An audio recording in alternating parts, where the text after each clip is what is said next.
Sanjana guest room में चाय नाश्ता लेकर पहुंची तो बेड पर बैठकर मंगल कोई मैगजीन पढ़ रहा था। संजना को देखते ही वो मैगजीन छुपाने लगा।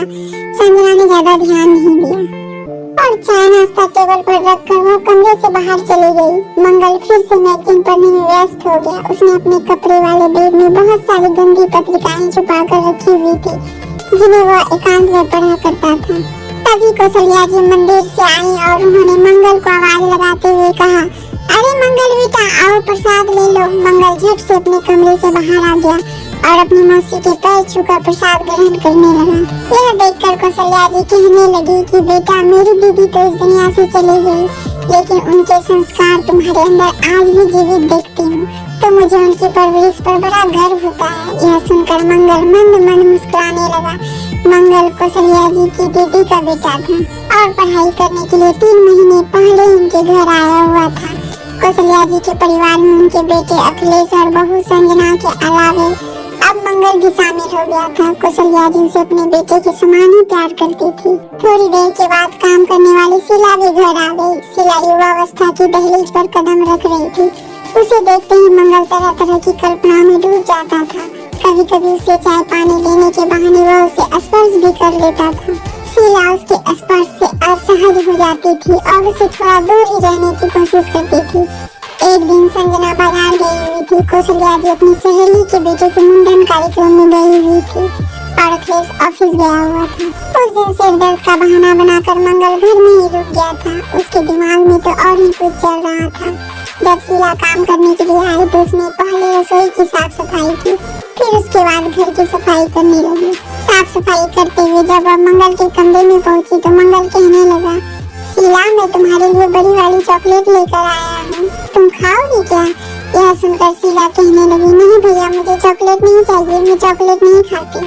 तो मंगल उसे रिझाने की कोशिश करते हुए कहने लगा, देखो शीला मैं तुम्हारे दोस्त के जैसा हूँ, हम लगभग एक ही उम्र के हैं, तो तुम मुझसे भी 2 बातें कर लिया करो। इस घर में वैसे भी मेरा मन नहीं लगता है। शीला बिना कुछ कहे जल्दी जल्दी झाड़ू लगा रही थी। तभी मंगल उठकर खड़ा हो गया और कहने लगा, शीला अगर तुम्हें कभी रुपये की जरूरत हो तो तुम मुझसे कहना। इतना कहकर उसने उसके कंधे को पकड़कर हल्के से दबा दिया। शीला चौंक गई और पीछे हटते हुए बोली कि आप क्या कर रहे हैं भैया?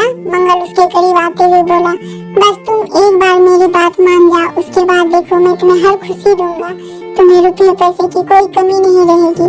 शीला घबरा गई और वह पीछे हटने लगी। शीला भागकर बेडरूम से बाहर निकलने लगी, लेकिन मंगल ने उसे खींचकर बिस्तर पर पटक दिया।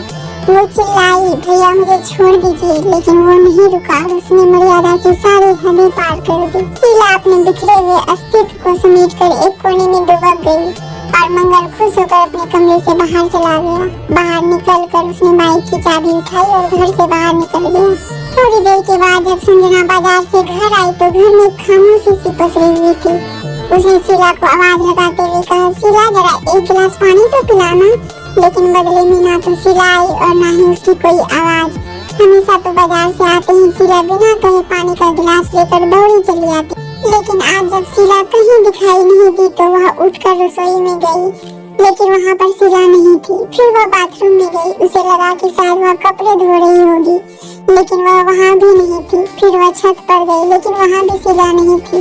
एक एक करके उसने घर के सारे कमरे देख डाले। फिर वह अपने बेडरूम गई, वहाँ भी शीला नहीं थी। अब तो वो परेशान हो गई। आखिरकार जब वह गेस्ट रूम में गई तब उसने देखा कि शीला एक कोने में सिमटी हुई सी बैठी थी। उसकी आहट पाते ही उसने अपना सिर घुटनों में छिपा लिया। उसकी ऐसी हालत देखकर संजना को तेज झटका लगा। वह झट से भागते हुए उसके पास गई और बिस्तर पर बिछी हुई चादर खींचकर उसे लपेटते हुए पूछने लगी कि तुम्हारे साथ यह सब क्या हो गया शीला? उसने सुलगते हुए सिर उठाकर देखा और सामने संजना को देखते ही वह उससे लिपटकर फूट-फूट कर रोते हुए कहने लगी कि भाभी व मंगल भैया ने सब कुछ बर्बाद कर दिया। मैंने उन्हें लाख रोकने की कोशिश की, लेकिन उन्होंने मेरी एक न मानी। यह सुनकर संजना सन्न रह गई। उसने उसे उठाया और अपने कमरे में बिस्तर पर बिठाकर कहा, तुम 2 मिनट बैठो, मैं तुम्हारे लिए पानी लेकर आती हूँ। वो जैसे ही जाने लगी तो डरी सहमी हुई शीला ने उसका हाथ पकड़ लिया और कहने लगी, भाभी आप मुझे छोड़कर मत जाओ, मुझे बहुत डर लग रहा है। संजना ने कहा कि मैं यहीं पर हूँ, बस अभी पानी लेकर आई। इतना कहकर वो रसोई में गई। उसने तुरंत अपने पति अखिलेश को फोन लगाया और तुरंत ही घर पहुंचने के लिए कहा। अखिलेश उसकी आवाज की गंभीरता को भांपकर तुरंत ही ऑफिस से छुट्टी लेकर घर की ओर निकल पड़ा। इधर संजना ने शीला को पानी पिलाया। जब अखिलेश घर आया तो संजना ने उसे सब कुछ बता दिया। यह सुनकर अखिलेश गुस्सा हो गया और कहने लगा, यह इस लड़के ने क्या कर दिया? मुझे इसकी हरकतें पहले भी कुछ ठीक नहीं लगती थी। कई बार तो मैंने खुद इसे अलग अलग लड़कियों के साथ घूमते फिरते देखा है। मैंने इसे कितनी बार समझाया कि तुम यहाँ पढ़ाई करने के लिए आए हो, इस तरह मटर गश्ती मत करो, लेकिन आज तो इसने सारी हदें ही पार कर दी। चलो हम अभी पुलिस स्टेशन चलते हैं। पति की बात सुनकर संजना को थोड़ी राहत मिली कि कम से कम अखिलेश स्थिति की गंभीरता को समझने की कोशिश कर रहे हैं। उसके बाद वह तीनों मिलकर पुलिस के पास पहुँचे और उन्होंने मंगल के खिलाफ रिपोर्ट लिखवा दी। पुलिस तुरंत ही हरकत में आ गई। उन्होंने मंगल को गिरफ्तार कर लिया। इधर जब कौशल्या जी घर आई और उन्हें पता चला कि मंगल ने यह कांड कर दिया है तो उन्हें यकीन ही नहीं हुआ। वो अपनी बहू से कहने लगी कि बहू जाने दो, घर का बच्चा है, उससे गलती हो गई, उसे माफ कर दो। फिर शीला से कहने लगी कि तुझे कितने रुपए चाहिए मैं दूंगी, बस मंगल के खिलाफ कोई कार्रवाई मत करो। शीला सिर झुकाए खड़ी थी। संजना कहने लगी, मम्मी जी, मंगल सिर्फ आपकी बहन का बेटा नहीं, अब एक अपराधी बन चुका है और अपराधी को उसके किए की सजा मिलनी ही चाहिए। आपको याद है सप्ताह भर पहले आप न्यूज में ऐसी ही एक खबर देख रही थी और आपने अपराधियों के खिलाफ कितनी कड़ी नाराजगी जाहिर करते हुए कहा था कि ऐसे लोगों को कठोर से कठोर सजा देनी चाहिए। आज मंगल भी उन्हीं अपराधियों की श्रेणी में जाकर खड़ा हो गया है। वह अपराधी भी तो किसी न किसी के बेटे, भाई या पिता होते हैं। तो रिश्तों का लिहाज करके क्या ऐसे अपराधियों को माफ कर देना चाहिए? और माँ जी, दर्द सबको होता है, चाहे वो घर की नौकरानी ही क्यों न हो। बहू के इस तर्क के आगे कौशल्या जी खामोश हो गई, क्योंकि उनका अंतर्मन भी तो यही कह रहा था कि मंगल एक अपराधी है। जब मंगल के पिता को यह बात पता चली तो उन्होंने सीधे सीधे कह दिया कि मैं अब मंगल से कोई रिश्ता नहीं रखना चाहता हूँ। मंगल को उसके किए की सजा मिली और शीला को इंसाफ मिला। उसके इस सफर में संजना और अखिलेश ने उसका साथ देकर उसके दर्द को कम करने की कोशिश। शीला आज भी संजना के घर में काम करने के लिए जाती है। भले ही उसके साथ एक दुर्घटना हुई, लेकिन उसने उस दुर्घटना को अपनी जिंदगी पर हावी नहीं होने दिया।